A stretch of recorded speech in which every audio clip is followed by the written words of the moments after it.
ಧರ್ಮಯ್ಯನವರೇ, ಈ ವಿಷಯ ಗೊತ್ತಾಗಿದ್ದು ನನ್ನ ಮಗನಿಂದಲ್ಲ, ಈ ನಿಮ್ಮಿಬ್ಬರು ಸೊಸೆಯಂದಿರಿಂದ.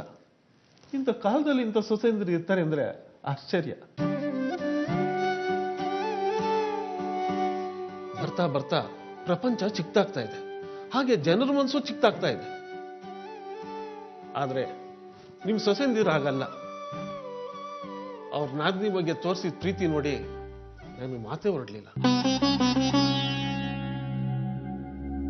ಇಂಥ ಒಳ್ಳೆ ಸೊಸೆಯಂದಿರ ಮನೆ ಹುಡುಗಿನ ನನ್ ಮಗ ತಿರಸ್ಕಾರ ಮಾಡ್ದ ಅಂತ ನಮ್ಗೆ ತುಂಬಾ ವ್ಯಥೆ ಆಯ್ತು ಧರ್ಮಯ್ಯನವರೇ. ಅದು ಒಂದು ಕ್ಷುಲ್ಲಕ ಕಾರಣಕ್ಕಾಗಿ. ಯಾರೋ ಪೋಲಿ ಪುಂಡ್ರು ಆ ಹುಡುಗಿನ ದೇವದಾಸಿ ಮಾಡೋರು ಅಂತ ಪ್ರೀತಿ ಮಾಡಿದ ಹುಡುಗಿನ ಬಿಡೋದ? ನಿಮ್ ಸೊಸೆಯಂದಿರು ಹೇಳಿ ನನ್ ಕಣ್ ತೆರೆಸಿದ್ರು ಧರ್ಮಯ್ಯನವರೇ. ನನ್ನ ಮಗನಿಂದ ನಿಮ್ಮ ಮಗಳಿಗೆ ಅನ್ಯಾಯ ಆಯ್ತು ಅಂತ ಗೊತ್ತಾಗಿದ ತಕ್ಷಣ ರಾತ್ರಿ ಆದ್ರೂ ಪರವಾಗಿಲ್ಲ ಅಂತ ಹೊರಟು ಬಂದ್ವಿ.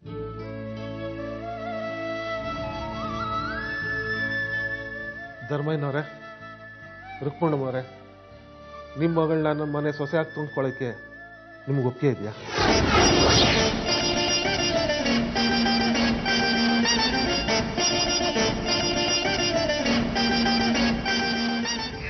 ನೀವ್ಯಾಕೆ ಅಳ್ತಿದ್ದೀರಿ?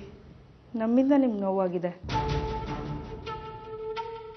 ಅದಕ್ಕೆ ಪಶ್ಚಾತ್ತಾಪ ಪಡ್ತಾ ಇದ್ದೀವಿ. ನಿಮ್ಮ ಮಗಳನ್ನ ಕರಿತೀರಾ? ಇನ್ ಮುಂದೆ ನನ್ನ ಜವಾಬ್ದಾರಿ ಧರ್ಮಯ್ಯನವರೇ. ಪ್ರಣವ್ ಅಮಿತಾ ಮದುವೆ ಮಾಡಿಸೋದು ನನಗೆ ಬಿಟ್ಟಿದ್ದು. ನನ್ ಮದ್ವೆ ಕಲ್ ಹಾಕ್ದವಳ್ಗೆ ಈ ಸೌಭಾಗ್ಯ, ನನಗ್ ಮಾತ್ರ ಸುಖ ಸಂತೋಷ ಇಲ್ಲ. ಎಲ್ರಿಂದಲೂ ನನಗೆ ಮೋಸ. ಛೇ, ಮದ್ವೆ ಬಗ್ಗೆ ಅದೆಷ್ಟು ಕನ್ಸ್ಕೊಂಡಿದ್ದೆ. ಈ ಬುದ್ಧಿ ಇಲ್ಲದ ಹರಿನ ಮನ್ಸಿಲ್ದಿದ್ರು ಒಪ್ಕೊಂಡಿದ್ದೆ. ಇವನಿಂದಲೂ ಮೋಸನೇ. ನನಗ್ ಅನ್ಯಾಯ ಮಾಡಿದ ಅಮಿತಾಗ್ ಮಾತ್ರ ಎಲ್ಲ ಸುಖ. ನಾಳೆ ಅವಳು ಮದ್ವೆ ನಡೆದ್ರೆ ಈ ಮನೇಲಿ ನನ್ಗೇನಿದೆ ಬೆಲೆ? ಆ ಕಲ್ಪನೆ ಸೊಸೆ ಅಂತ ಮಾವ ಒಪ್ಕೊಂಡೇ ಒಪ್ಕೋತಾರೆ. ಆಮೇಲೆ ಹರಿ ತಾಳಿ ಕಟ್ಟಿದ್ದು ಅವಳಿಗೆ, ಹರಿ ಜೊತೆ ಅವಳಿಗೆ ಬಾಳೋ ಯೋಗ. ಯಾರಿಗ್ ಬೇಕು ಈ ಶೃಂಗಾರ? ಗಂಡನಿಂದ ಸುಖ ಇಲ್ಲ, ಮನೆಯವರಿಂದ ಪ್ರೀತಿ ಇಲ್ಲ. ಈ ಮನೆಗೆ ಆ ಕಲ್ಪನೆ ಮುಖ್ಯ ಆಗ್ತಾಳೆ. ಮಗಳಿಗೆ ಮದ್ವೆ ಮಾಡಿಸ್ದೋಳು ಅನ್ನೋ ಕೋಡ್ ಬೇರೆ ಇವಳಿಗೆ.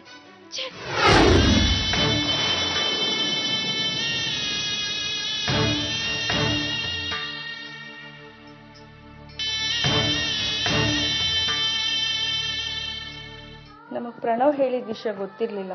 ನಿಮಗೆ ನೋವಾಗಿದೆ ಅಂತ ಗೊತ್ತು. ದಯವಿಟ್ಟು ಕ್ಷಮಿಸಿ. ಛೇ, ನಿಮ್ಮ ಮನೆಗಿಂತ ಒಳ್ಳೆ ಮನೆ ನಮ್ಮ ಮಗಳಿಗೆ ಸಿಗೋಕೆ ಸಾಧ್ಯವೇ ಇಲ್ಲ. ಧರ್ಮಯ್ಯನವರೇ, ನಾವಿನ್ ಹೊರಡ್ತೀವಿ.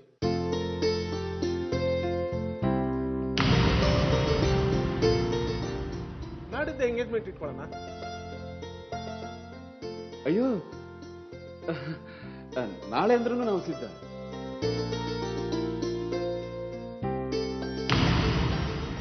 ಸದ್ಯ ಎಲ್ಲ ಒಳ್ಳೆ ರೀತಿಯಲ್ಲಿ ಬಗೆಹರಿತಲ್ಲ, ಅದೇ ಸಂತೋಷ.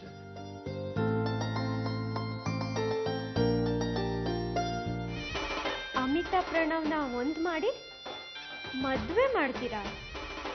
ನೋಡೋಣ. ನೀನ್ ಮಾಡಿರೋ ಉಪಕಾರನ ನಾನು ಯಾವತ್ತೂ ಮರೆಯೋಕ್ ಸಾಧ್ಯ ಇಲ್ಲ.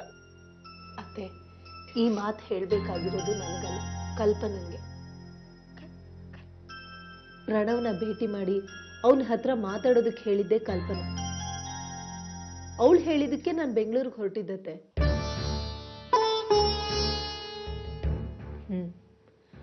ಅವಳಿಗೆ ಬೆಂಗಳೂರು ಗೊತ್ತಿಲ್ಲ. ಅವಳನ್ನ ಪ್ರಣವ್ ಮನೆಗೆ ಕರ್ಕೊಂಡು ಹೋಗಿದ್ ಮಾತ್ರ ನಾನು. ಮಾತಾಡಿದ್ದೆಲ್ಲ ಅವಳೆ. ಆದ್ರೆ ಪ್ರಣವ್ ಒಪ್ಲಿಲ್ಲ. ಅದಕ್ಕೆ ಅವ್ರ ಅಪ್ಪ ಅಮ್ಮನ ನೋಡ್ಬೇಕಾಗಿ ಬಂತು. ಅವ್ರ ತಂದೆ ಕಾಲ್ ಹಿಡಿದು ಕೂಡ ಬೇಡ್ಕೊಂಡ್ಲವಳು.